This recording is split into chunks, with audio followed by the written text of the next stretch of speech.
Okay. Am I on the screen? Am I a little off the screen here? Okay. So you want to... Oh, it froze up. It froze up. We're going to have to... Hold on.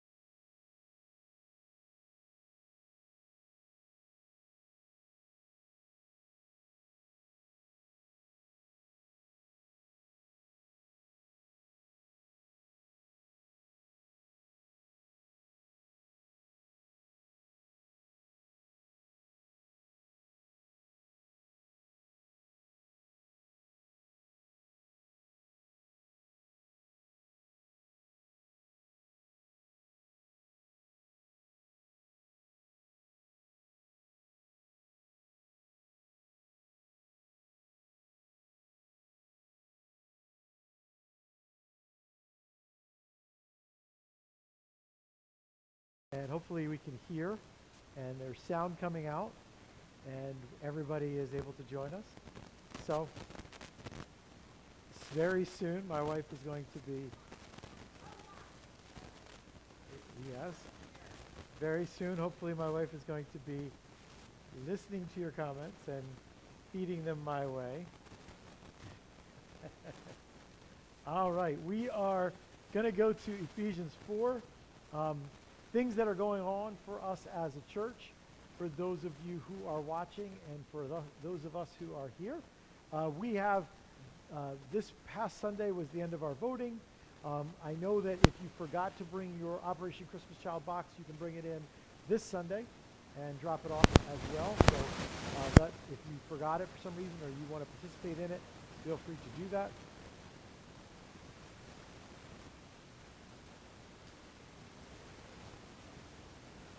A little delayed.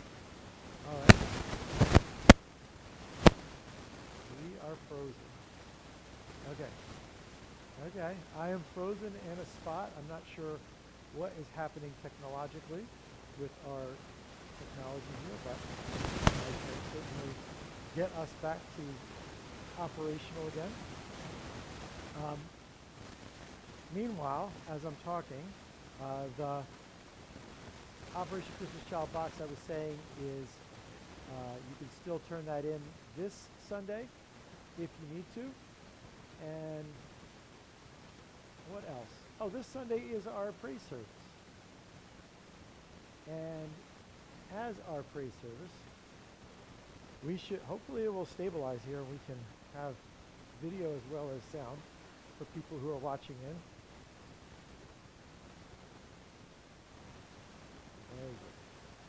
There you go. Okay. They're just a little delayed. So as you're watching it, it's just a few seconds behind there, coming out and coming live. In any case, we are, Sunday is our praise service. We have, since last year's praise service, reduced our service a little bit in length. So it's now an hour instead of an hour and 15 that we were doing last year. We also this Sunday have the wonderful privilege of having Lauren Pupchick come and tell us some of the things that are going on with her. So between the two of those things, it will be a rather quicker feeling. It always is quick, but it will be rather a quicker feeling time of praise, time of thanks. But it is an opportunity for people to give thanks together of that day because we're kicking off the week of Thanksgiving. And that opportunity is going to be a little different because we're not just going to be walking around passing the mic around. So I'm going to find a couple of mic stands up front. We'll have the ability to have a line with people that can stand a little farther away from each other, and we can just not lose any time by walking around, but instead people can just come up the front and wait in a spot in line, and we'll just go back and forth. And just if you're coming to share Sunday, we love hearing from people sharing their gratitude, but we also would encourage you to be mindful about the fact that it's a little shorter so that many people can have their opportunity. I know that during our worship time, we're going to see some people's thanks shown up on the screen, which is also cool. So it's a little different, but I think it's going to be a lot of fun. It always is a great kickoff to Thanksgiving week. And I think Christians, above all, should own gratitude. So we'll have that opportunity. Okay.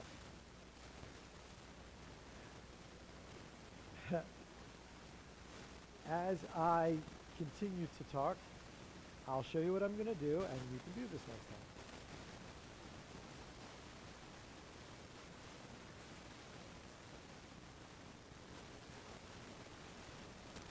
Okay.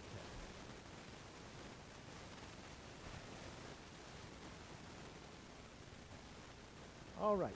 So, other than that, we have Christmas program coming up.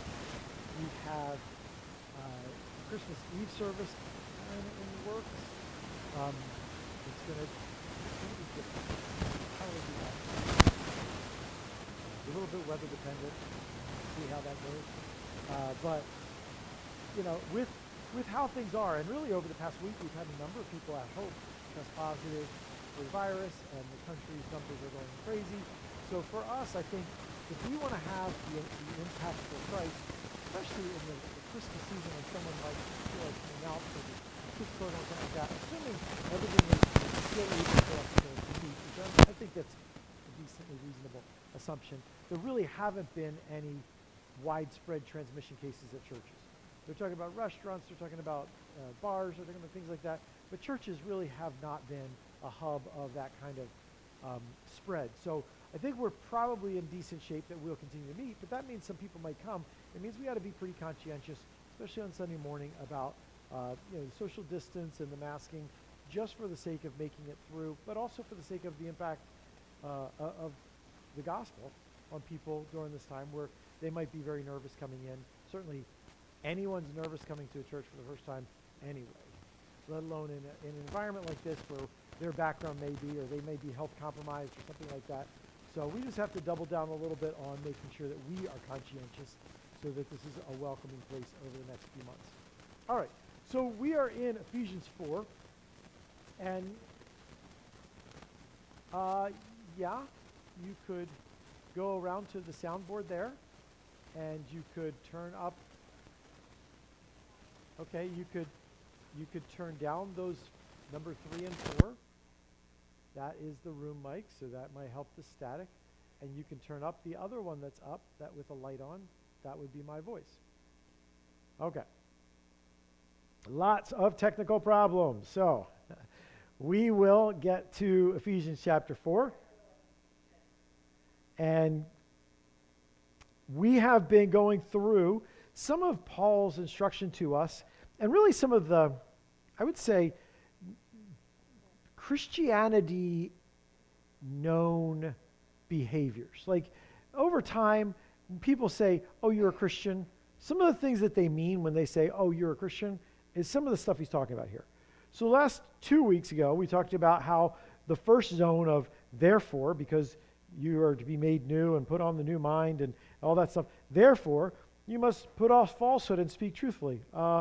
Christians, I know this isn't a surprise to us, but Christians are supposed to be honest people. That is part and parcel of what it means to be made new. We've embraced the truth. We've thrown off lies so that it brought us salvation.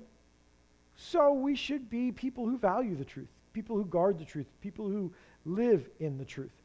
Last week, we talked about the next couple of verses, which were, in your anger, do not sin. Do not let the sun go down while you're angry, and do not give the devil a foothold. So we talked about anger. We talked about how Christians are supposed to be people who resolve anger. We don't just let it linger. We don't just let it sit there. We don't just dismiss it. We certainly don't try to feed it or live in it. But Paul says there is, anger shows up in our lives. Do not allow it to grab the steering wheel and drive you into sin. And anger, left unresolved, will naturally drive you into sin. It makes you self-centered, self-focused. It makes you convinced about your strength and what you can do and how you can pay somebody back, or how you can, through frustration, push through and make something happen. In your bitterness, how you can withhold forgiveness from someone and make them pay.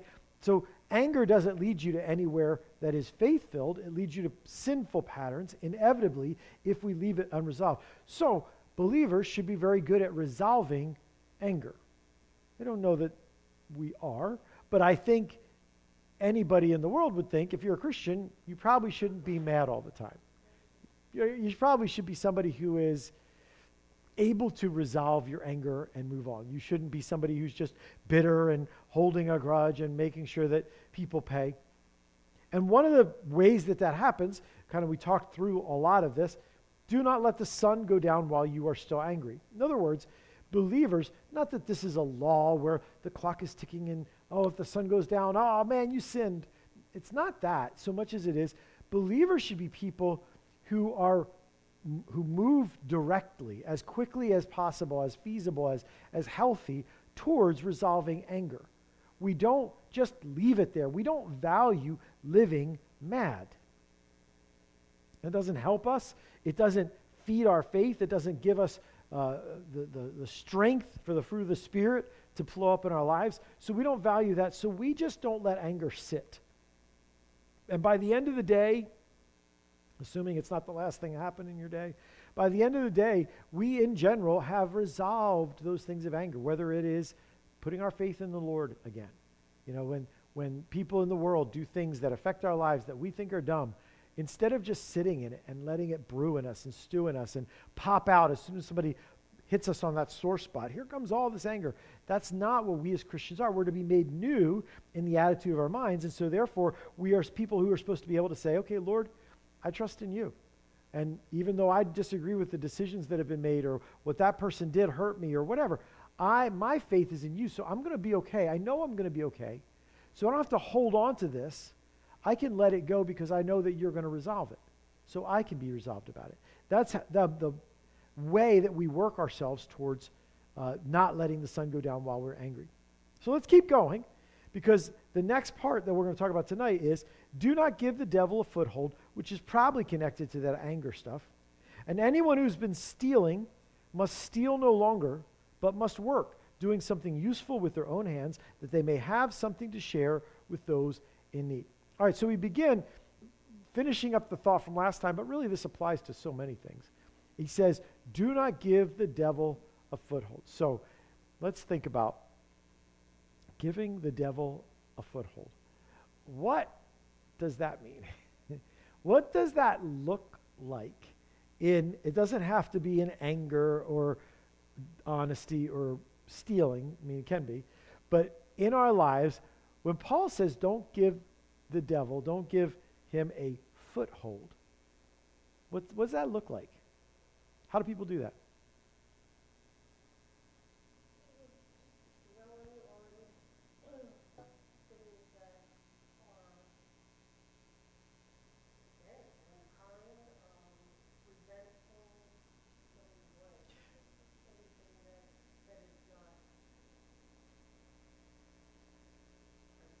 Okay.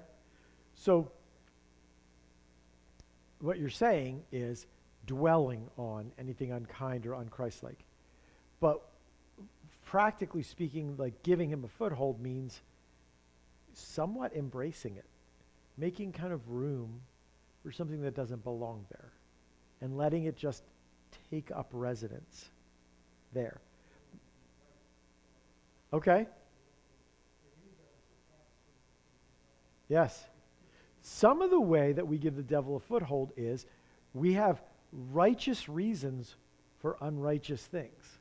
So like you're saying, always wanting to be right, but I am right, and it's just for people to see that I'm right. So I hold on to this. So the way I give the enemy that space and I let him have a base to attack me from is I justify something that will lead me to wrong, but on the face of it, if I don't dig too deep, looks right. You know, I am correct about this, or the Bible says such, and so I'm going to beat people over the head.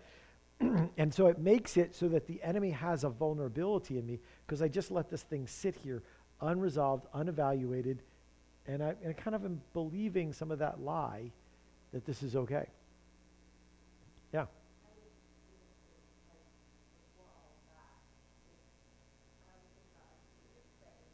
Yeah, so it's that.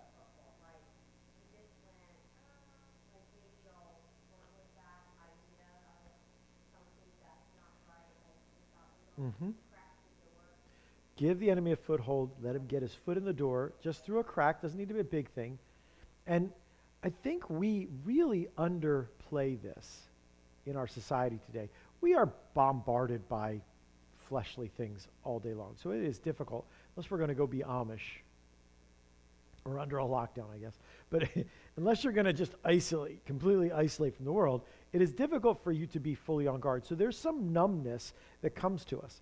But do you recognize how what we see portrayed in drama and comedy allows us to see value or normalness in things that aren't right? So there's a foothold that comes as we digest this. And I'm not saying you can't, like anything you watch that's wrong, you need to turn it off, because pretty much you can't talk to anybody in the world then. But you can't let it come in unwary, unwise. You can't just be like, oh, well, I see that all the time. It's no big deal. I've seen that trend over the 25 plus years that I've been a pastor.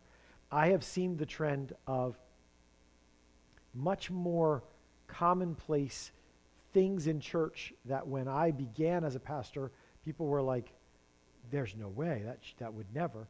And now it's almost like, what's the problem? So that drift is giving the enemy a foothold in us because we are not really passionate about discerning right from wrong.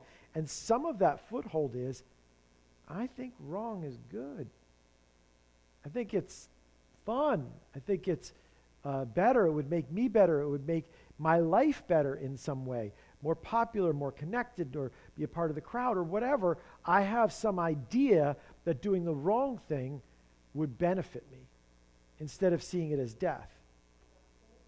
Indoctrination. But I don't need it from, indoctrination says from outside, which certainly is some of the stuff that happens. I talk myself into it. If I'm going, like let's say I'm a high schooler, right? When I was in high school, a lot of the kids in my high school, even though it was a Christian high school, were drinking pretty heavily on the weekends and smoking weed. Yeah, those were.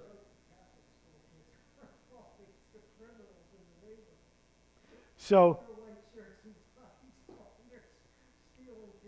right.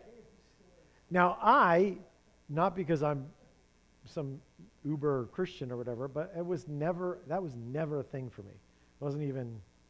It just never struck me. And I was never with the in crowd. I was kind of friends with everybody. Nobody disliked me, but I wasn't really close to everybody because when the weekends came, nobody invited me to come do things with them because the things they were going to do, they didn't think I would want to do. So let's just say I'm feeling left out and I'm feeling, isolated and maybe like I don't fit. What do I start saying to myself? Yeah, if I just blah, blah, blah, then my life might be a little better if I fit in. And that's what I'm saying is indoctrination is certainly a thing from our culture, but I can't control them. But my battle is with me. When I start thinking that some of the things that are wrong would help me, I'm giving a place to the devil. I'm allowing him to have literally a place. It means an opportunity or a chance. And it means if you're letting him hang around, he's going to attack you. If you are giving him space, if you're just letting him be there, if you're not fighting, if you don't even know he's there, if you're whitewashing and calling him something that he isn't, oh, that's just, a wishful thinking, or that's just, those people kind of say, you're not even recognizing that you're fighting a spiritual war. And so because of that, you remain vulnerable to him pulling you in. People who are fighting addictions understand this really well. If you're fighting an addiction, you don't make any room. You try, what do they say? People and places and patterns. So you cut off the people who drive, and you don't go back to the places because even if you're planning on not partaking, the pull is strong. So they understand, don't give place to that addiction because that's going to pull you in a place you don't want to be. But as believers, I don't know that we see it as deadly. And obviously many addicts don't see it as deadly because they are still in their addiction. But if you're trying to break free from that, you have to be very aware of giving place. And we, as believers, are told here to not give place to the devil. We don't want to invite him to hang around or keep having a voice in our lives. We don't want to go window shopping in the wrong store. Like, I know I'm not going to buy here, but I just want to look, like spiritually speaking. I don't want to go to the devil's bazaar and like, oh, that looks like fun. And, oh, yeah, well, I'm a Christian. Good thing I'm a Christian because I would be all over that. Like talking to myself in things like this would be desirable if only I could.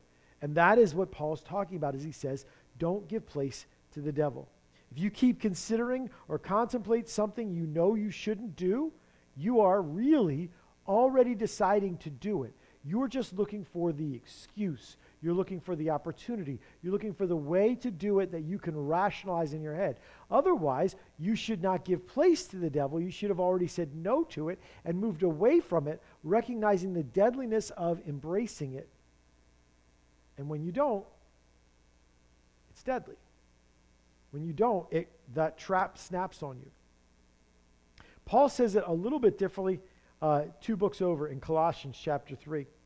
He says in verse 5, put to death, therefore, whatever belongs to your earthly nature. And then he gives a list. Sexual immorality, impurity, lust, evil desires, greed, which is idolatry. Because of these, the wrath of God is coming, and you used to walk in these ways in the life you once lived. But now you must also rid yourself of all such things as these: anger, rage, malice, slander, filthy language from your lips. Do not lie, since you've taken off your old self with its practices and put on the new self, which is being renewed in the image of its creator.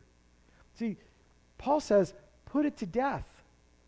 And that gives that imagery of hand-to-hand combat to the death. That's messy and everything's at stake and it's strenuous and you're all in and you don't just surrender and you don't just look for an opportunity to give in, because if you give in, it's death for you. So Paul says, put it to death. He says in Romans, don't make any opportunity for your flesh. In Romans 16. So these words from Paul are, as we look at these behaviors that should not be a part of us as Christians because we've been made new and we should be putting on the new self, falsehood and deceptiveness, anger that's out of control and unresolved, or a person who just stews in it, and then eventually stealing and unwholesome talk and all the things he says down in 31. Those things are all started in general by a believer giving place to the devil, giving him a standing spot to attack me and not fighting like it's life or death.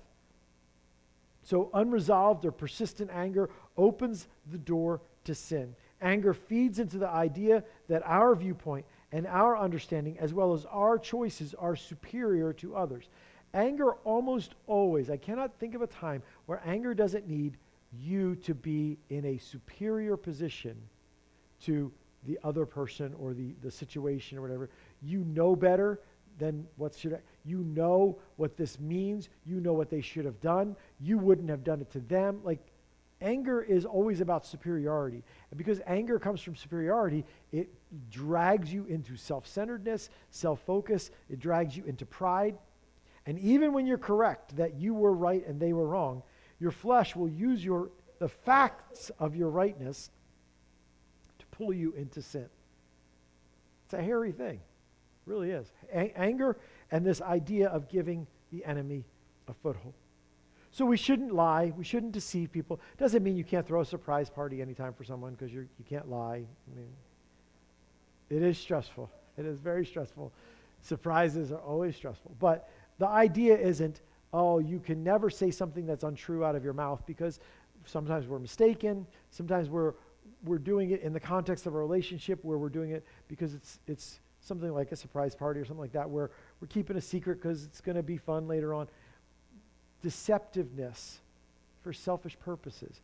Deceptiveness for control purposes. It's not a part of Christianity. That's part of stuff we should be putting off and putting away. Anger that stays with us and sits with us. We should not be angry people. If we struggle with honesty, if we struggle with anger, Paul says the remedy is not to just stuff it down or to just try really hard to change. He says the remedy is to go back to what did Jesus do for you? What did he do in you? And how much was that worth? In other words, if Jesus thought that being set free from anger, being set free from deceptiveness was so valuable that he was willing to give his life for you to be free from it, how do we entertain the idea that it might be cool to go back to it? That's where you get freedom when you start embracing that. The next zone is verse 28. Anyone who has been stealing must steal no longer, but must work, doing something useful with their own hands, that they may have something to share with those in need. All right, so stealing. Clearly, we're, again, Ephesus, the people in the suburbs around Ephesus, these are not long-standing Christians who have grown up in any kind of religious culture. They are pagans and every man for themselves and get as much as you can. And so some of them are very poor, and because of poverty, it felt very justified in taking things that they needed from other people, whether they really needed them or kind of needed them. It was very justifiable. So Paul says to them, anyone who has been stealing must steal no longer. The verb tense here is not past. So it's not like when you did steal, if you used to steal. He's not saying that. He's saying to Christians, anyone who has been stealing up till now, that's not you. Knock it off. So it's not that believers magically transform in their actions. It takes appropriation of what happened to me in my soul in order for, and some of that takes understanding. So Paul says to them, listen, if you are stealing still, just like you were in your old life, that is part of your old life, you need to stop taking what doesn't belong to you. He's not also using it in a way that suggests someone who can't stop themselves in an addiction or a compulsion or something like that. He's talking about this is somebody who has not yet realized that taking things that are not mine is not part of what a believer does. Christians who continue to steal after becoming believers, not recognizing that this old pattern or behavior is not fitting with following Jesus. Paul says, believers are not stealers. We don't take things that don't belong to us. So give me rationale for why a believer does not steal. And maybe we should start with, well, let's start with that. Why does a believer not steal? What about a believer or being a believer makes it so that stealing doesn't make any sense and is not part of who I am or who I should be or how I should be in Jesus Christ? What do you think? Okay? Okay.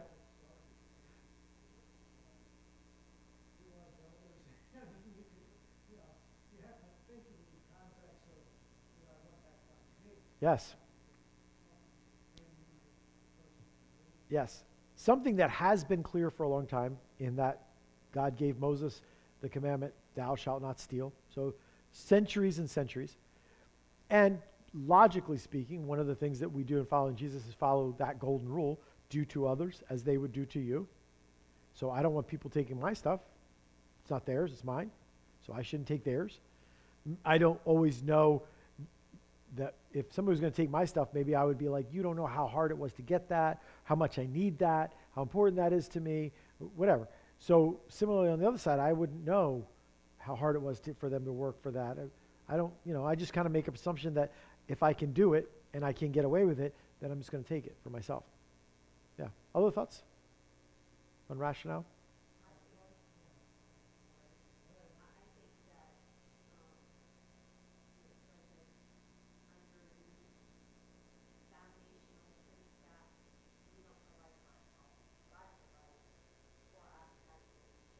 Yeah.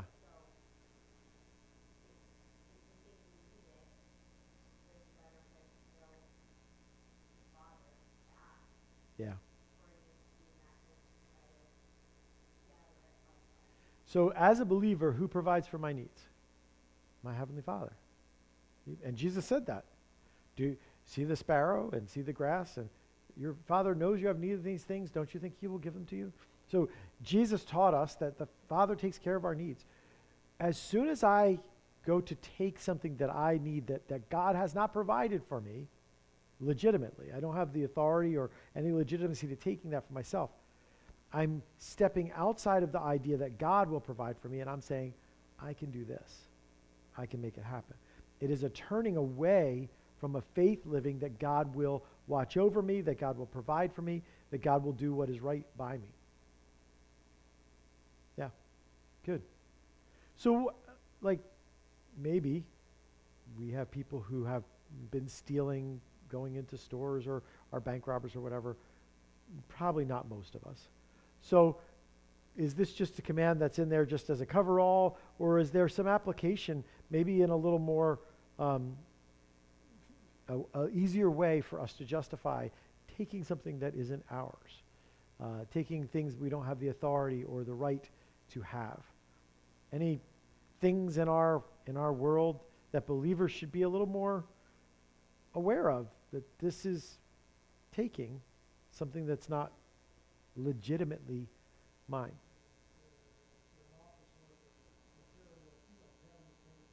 Okay.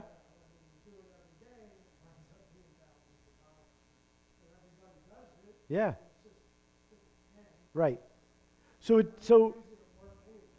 an office worker or any worker at any job that goes, well, I'm just taking this from my job because they owe me. They don't pay me enough. It's just a pen. It's just a whatever, fill in the blank. And so we start to rationalize something that should not be a part of a believer's life because we say it's not a big deal, as though the price tag on it is the problem. Because the price tag's not the problem. If the price tag was really the problem, you probably wouldn't just steal the small things, right? In other words, the price tag doesn't make a difference in the morality of it, in the rightness of it. We as believers have to be people who look at it through the eyes of, God will provide for me. When my boss does not treat me fairly, and I go and I can't seem to find any remedy with my boss, who do I entrust? Where do I go then? I mean, if I'm going to have peace at night and go to sleep at night, like my family's not in danger and my life's not in danger, and the unfairness of it all, the anger of it all, what do I have to go to the Lord and say, God, my life is in your hands. If you want me to pursue this further, show me, lead me. Give me the opportunity, give me the words, draw me forward into this process. But I'm willing to just leave it in your hands right here. There's peace in that. But what we wind up doing is the quick, simple thing instead of the tension thing. Just rationalizing even very, very small theft. Good. Other things?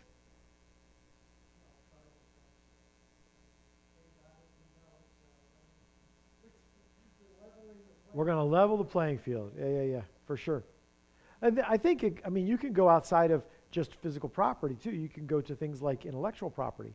If you're a believer and you're doing school or you're a teacher, professor or something like that, and you take somebody else's work and present it as your own, that's stealing.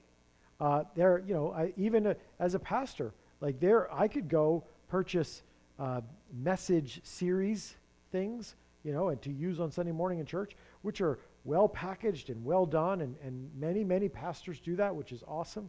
But if I was just like, oh no, I just had a little extra time this week and I just threw this together, I am really taking the credit. Even though I may be paid for it, I have the legal right to that thing, I don't have the right to present it as though I put it together. It was mine. I'm taking credit. You know what I mean? So there's a lot of ways that we try to take illegitimately, because we can and get away with it, what isn't ours, and use our power. Instead of doing that, he says we must work, doing something useful with our hands. This work ethic is to be an earmark of what it means to be a believer. Hard, working, reliable, productive people. That's what we should be. If you want to have the name of Jesus lifted in your life, you cannot take the portion of your life that is your career and say, I'm just going to be a slob there. I'm just going to be, all faith. Well, God's got me. I don't have to do anything. God's got me. And think that people are going to be like, oh, Jesus is great. But if you will work hard, if you will be someone who is reliable and faithful, it will honor the name of Jesus. It's one of the reasons Paul says in all of these epistles, Work like you're working for the Lord, not for the person in front of you. Go to your job and do your job like God is your supervisor, and he is the one who will get the credit. He is the one who will get the benefit from what you're doing. This is not, when he says they must work, he's not talking about easy work. The Greek word connects to the idea of exhaustion or weariness. They must wear themselves out. They must work hard. Christians live differently. That's what we do. We live differently. We don't just, hey, the end justifies the means. We don't, hey, if nobody finds out, it never really happened. It doesn't matter that you can more easily get what you need by stealing it or that you can get more by stealing. We are to walk by faith that what God has given us and what he's enabled us to do will be enough. That is where the real struggle is in the idea of stealing. That what I currently have is enough and is better than if I could take something that I do not have a legitimate right to, but I will never get found out. I am not better off to have that and not get in trouble. I am better off to have what God has given me and let that be. That is a believer's approach to stealing. Now, why? Why do we do that? We talked a little bit about why we don't steal. Paul's rationale is a little different. Paul says, anyone who's been stealing must steal no longer, but must work, doing something useful with their hands. Last part of verse 28 says that they may have something to share with those in need. It's not because God provides for your needs. It's not like that's not what he says. He comes back to the theme he's been on through this whole thing. And in 25, when he's talking about put off falsehood and speak truthfully with your neighbor, it's for we are all members of one body. If I deceive you, I've hurt myself. We are connected. Down here, it is you should work hard enough that you will have a little bit more than you absolutely need so that you can share with others who don't have as much as they need, and you can be part of God's provision for them through your willingness to work hard and faithfully. I don't know how regular and how normalized it is, but I think it's something very important for believers to get this straight. But I don't know if we got this straight. Some of the reason I work is so I can help people who are in need.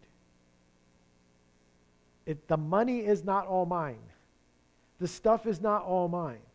If I see it as all mine, I've missed something. I've missed out on what God has done in giving me employment and giving me a job and giving me a day and giving me strength and giving me ability, because some of what he's given me is for the benefit of others. According to a verse like that, I am to work hard so that I have enough to provide for the needs of myself and those who are mine, and I can be on the lookout for people around me. Some of the reason people are tempted to steal is because they've bought into this idea that I need more and more and more to have a better and better and better life. This coming Sunday is our praise service. It is one of the ways we try to guard ourselves against believing the lie of more. I am thankful for what I have. I recognize how God has been good to me. And in doing that, I try to insulate myself against believing that my life is miserable and I have no choice but to be miserable and crushed and hard-pressed and all this because, oh, what if only I had more, then I could be okay. But I don't have more, so here I am, stuck, miserable. Thanksgiving and this praise service are our opportunity as believers to come with gratitude and set ourselves free from that idea. But it is hard in a go-go world to let that settle in and be, I have enough because God has given me enough. And even though it sometimes feels like much less than I would like, or much less even than I think I need, what God's given me is enough, and I can find joy and gratitude. I would to God that we as believers would not allow ourselves to live miserable, but we would instead fight to see good, to have joy, to have hope, to have peace and strength, to have enough to share with others. And that doesn't mean that I need to become a workaholic so I can have the big vacation and the big trip and the big house and the big boat and the big vacation home and the big, all this big. And then Okay, well, I got to keep all that up. And then I got to work a little extra hard so I can give a little bit away to somebody else. The heartbeat behind this was, I know if God has given me the ability, I'm going to provide for me and mine.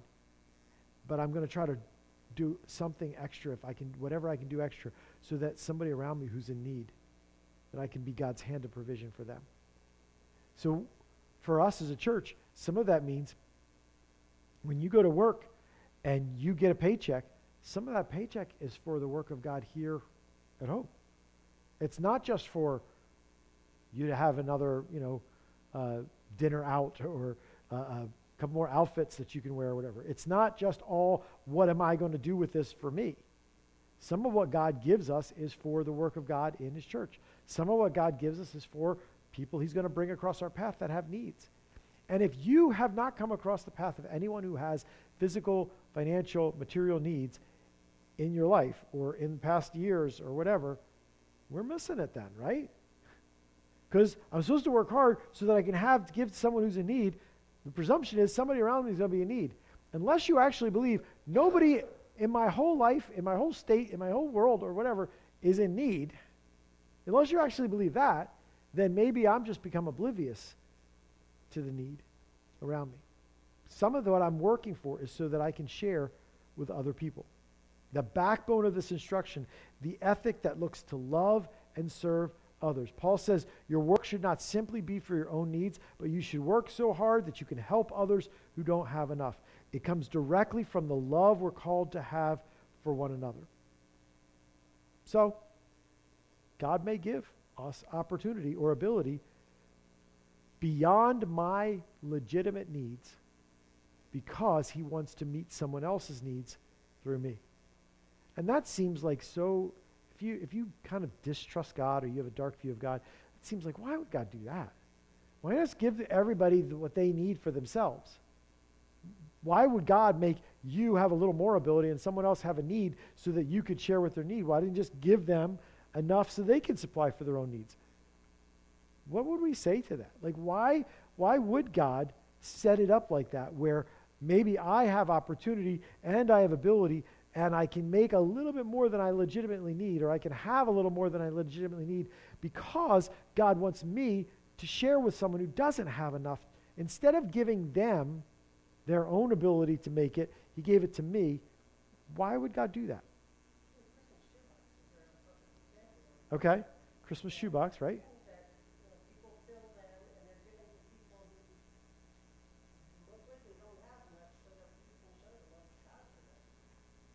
There's something more in that mechanism.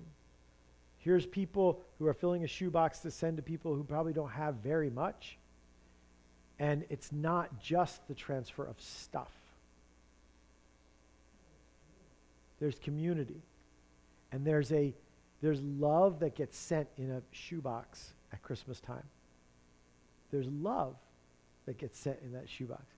That wouldn't, if we were all just silos and we could all just be our own person to take care of our own things, we would all be satisfied with our material needs, but we would be desperately missing something we actually need that isn't physical. Community. So in a church, people say this to me all the time: I hate to be the one who asks. I hate to be the one who asks. Don't.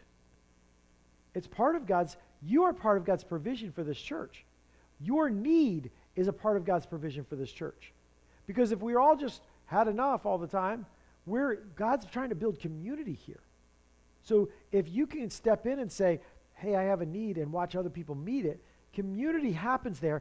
And at the end of it, and I've seen this, I can't even tell you how many times I've seen this over the 16 years of our church. It doesn't matter who was the one who had and who was the one who didn't. There's a community there that the issue fades out into the background, and now there's love, and there's connectedness, and there's sharing, and there's prayer for one another, and there's your victories are my victories, and your sorrows are my sorrows, and there's a bond that goes on. And it doesn't matter that I was the one who had, or I was the one in need. It doesn't matter, because now we know each other, and we're convinced of our love for one another. God has this way of using the material to accomplish the spiritual. And for us, we want to separate it far too often. This is my physical world, these are my financial things, and then over here's my spiritual stuff. But this stuff God just turns upside down over and over and over again and wants to use it for our spiritual benefit. Because the only thing that lasts is the spiritual.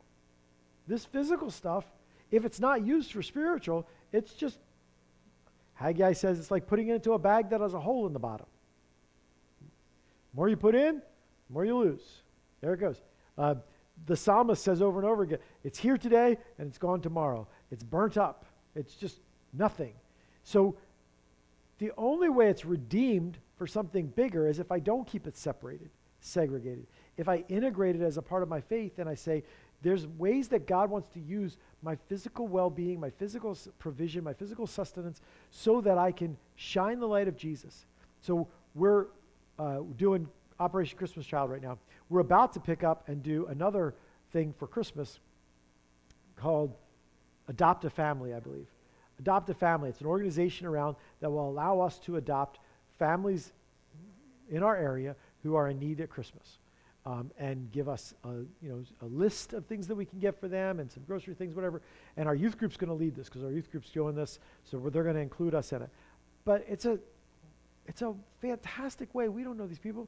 Fantastic way to take some of the provision we've been given and use it to show Jesus to people around us. And it's not just people who don't know Jesus. It's people who do know Jesus but are hurting. They need to see Jesus in the Christmas gifts. You know what I mean? Because it can be discouraged. It can be heavy. If you're a parent and you can't do anything for your kids at Christmas time, you feel like a loser. And yet, if you see God provide, I've been on the end of this. If you see God provide at Christmas for your kids when you couldn't do anything for your kids, you recognize that God is with me. God is watching over me. And it doesn't matter who it came from, because really you see past it to the Lord at work behind all of it. So we cannot underplay this idea that we are not to steal. We're not to be dishonest. We're not supposed to take things that aren't ours. But instead, we're supposed to work like it matters, even though we know it's all fading away, because it matters in that I can sustain my life and my family's life so we can shine the light of Jesus, but I can also share with someone else who does not have enough. Because I've worked hard, I've been faithful, and I've worked hard enough that I can share with someone else who doesn't have enough so they can know Jesus too. So community can be built, so love can be spilled out. Looking for the needs of others. In this New Testament thing, and this gets said a lot about the Bible is socialist, the Bible is communist. The Bible talks about us having a heart to help one another. That's what the Bible talks about. It doesn't talk about government imposing that on us, which I don't know that that's ever really worked. But the reality is, if you have this idea of, I'm going to make it happen myself, I'm going to have a hard work ethic, and I'm going to make sure I never am in need of anything, and you believe that's how you evaluate your life, what if God's plan for you is to be the one in need? Even if you work hard. You're supposed to be one. I've been there. I worked hard, and I was in need. So it doesn't go together just one-to-one like that. But on the other side, it doesn't teach laziness. It doesn't teach that, well, it's all in God's hands anyway, I'll just leave it there. It teaches us to be faithful in what we've called and have our eyes on Jesus every step of the way. So, we are not to be people of deceit. We are not to be people who sit and stew in anger. And we are not to be people who steal what is not legitimately ours. And in all of that, it's about community. Don't let anger destroy community. Don't let dishonesty destroy community. Don't let need destroy community. All of it's about the body of Christ, which is what Ephesians really has been about up to this point anyway. All right, we are going to finish there for this time, even though we're in the middle of a topic. We're going to come back to talk about unwholesome talk and that kind of stuff when we come back in January. And we'll see where we are with the virus and attendance and whatever. We may well just be virtual for a couple winter months there with maybe, hopefully, more better technology than we had tonight at the beginning of all of this. But we'll see where we go from here.